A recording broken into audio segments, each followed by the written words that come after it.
Evolution, as I was taught, it all started with a thing called the Big Bang. أَوَلَمْ يَرَ الَّذِينَ كَفَرُوا أَنَّ السَّمَاوَاتِ وَالْأَرْضَ كَانَتَا رَتْقًا فَفَتَقْنَاهُمَا. They say this Big Bang went kaboom and shot out hydrogen gas mostly, and the gas somehow turned to dust, and the dust condensed down into planet Earth.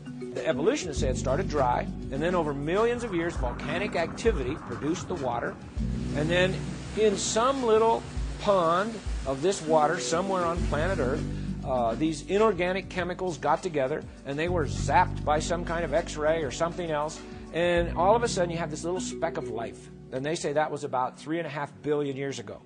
And then that little speck of life somehow, over about 3 billion years, became the first cell, which was somewhere around 600 million years ago. And then that progressively became beautiful you. Dr. Martin's traditional scientific background would go through an evolution, rather a revolution, as he joined the staff as a professor at Baylor Dental College. This was the beginning of the evolution of a creationist. And so in the fall of 1971, I went to Baylor in Dallas and gave my first lecture. It was on the evolution of the tooth. And I talked about how these fish scales gradually migrated into the mouth and became teeth. And a couple of my students came to me after class that day and said, "Dr. Martin, have you ever investigated the claims of creation science?" Well, that was 1971. I'd never even heard of it. And so I'm thinking to myself, where are these guys coming from? I've never heard of this. And so I said, sure, I'll look into this with you. And I'm thinking, kind of as a cocky young professor, I'll blow these guys away.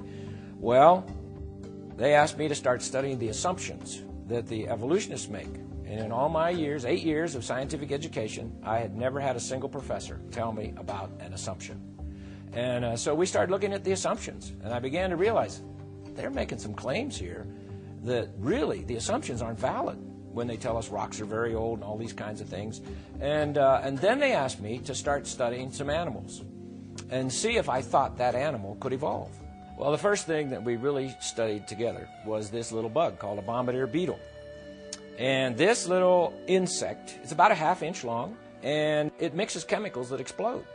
So I began to think, okay, now how would that evolve? Let's say if evolution is true, and you're evolving along here, and you don't have a defense mechanism, because that is the defense mechanism of the bug. So if evolution is true, it had to somehow evolve that. So let's say it's coming along here. Well, the first time it evolves the explosion, what does it do to the bug? Boom, you just splattered your bug, okay? So splattered bug pieces don't evolve. So I thought, well, how could this have happened? Well, it doesn't blow itself up.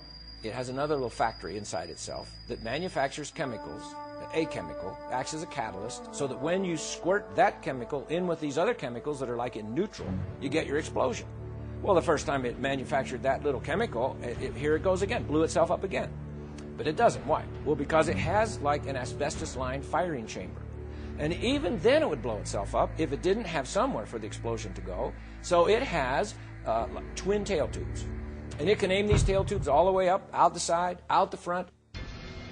Let's say a spider is coming up toward its side and it doesn't have time to turn around and shoot. It can just take its little gun turret and aim it out there and shoot. The explosion on this little bug, all you hear, if you're listening as a human, you hear this pop. But scientists have now put that explosion in slow motion. And it's like about 1,000 sequential little explosions, but they're so fast, all we hear is one pop. And so you think, well, now, why would that be?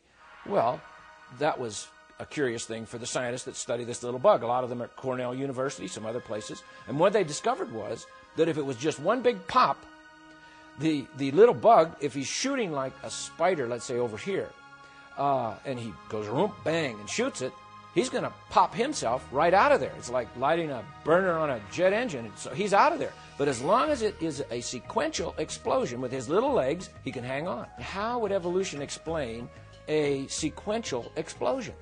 This little bug messes with all the theories of evolution. There is no way a slow, gradual process is going to produce this bug. There's no way even the newest theories of evolution, like punctuated equilibria, which means evolution happens very fast. Well, there's no way that will explain this little bug. I began to realize, how could this particular little animal, for instance, evolve. It needed all of its parts. It needed everything there all at once, or you just don't have the animal. And my stomach started to churn, if I really want to be honest. And my wife would tell you my stomach churned for 5 years. It took a 5-year struggle for me to begin to flip the way I think, from thinking in an evolutionary way to thinking in more this animal or little creature, little bug, whatever, was created fully formed, just like it is, because that went against everything I'd ever learned. Did you know the world's strongest animal is actually the beetle? In fact, in one test, the rhinoceros beetle carried over 850 times its own weight on its back. That would be like me trying to carry 130,000 pounds. I don't think so. Now let's take a look at the world's tallest animal. The bull giraffe is about 18 feet tall. In order to get blood up that long skinny neck against gravity, the bull giraffe has to have a powerful pump, and that's his heart. And the heart of a bull giraffe can be as much as 2.5 feet long. Big, powerful pump. Now, as he's going along here, living his life, everything's just fine, but all of a sudden, this 18-foot-tall creature decides, I need a drink of water. So he bends his head down to get a drink of water. Now we have a problem. Because now this powerful pump, instead of pumping against gravity, is pumping with gravity. And so the heart gives a mighty squeeze, and the blood shoots down his neck, hits his brain, and bursts his brain. And so now he just blew his brains out. Okay, so he's dying, and he must be thinking to himself, I need to evolve something here to take care of my problem. When I get a drink of water, I blow my brains out. Of course, we know dead creatures don't evolve. But he doesn't blow his brains out, because as he bends his head down, there are like little spigots in his artery that goes up the neck, little valves, and they close. But the last pump is beyond the last valve. And so it's enough to burst the little arterioles in his brain, but it doesn't go into his brain. The last pump kind of goes whoop underneath the brain into like a sponge. And this sponge just gently expands, and he hasn't blown his brains out, and he gets his drink of water. And now he sees a zebra kind of running up from this side, and he just ignores it. But he sees a lion coming up from this side. Oh, the lion wants to eat me. I got to get out of here. Now, how does he know the difference, by the way? Evolutionists can't explain that to us. But the fact is, here comes this lion. He's going to eat the giraffe. And so the giraffe jumps up. He runs about 5 steps, passes out. Not enough oxygen to his brain. While he's there, passed out, the lion is eating him. He must be thinking, I need to evolve something here. I got this problem. I pass out when I get up too fast. But he doesn't, of course. Well, why? Well, because God made him so that when he begins to bring his head up, the little spigots, the little valves in the artery open. The sponge under the brain gently squeezes that last little pump of oxygenated blood up into his brain. There are little valves in the vein that goes down the neck. They close. And by the time he's up and running, everything is fine. His blood pressure is fine, and he does just fine. Well, how would that evolve? He needs all of those parts, all there, all at the same time, all at once, or he's dead. And so I think the giraffe is another example of a designer. He needed a designer to design him just like he is.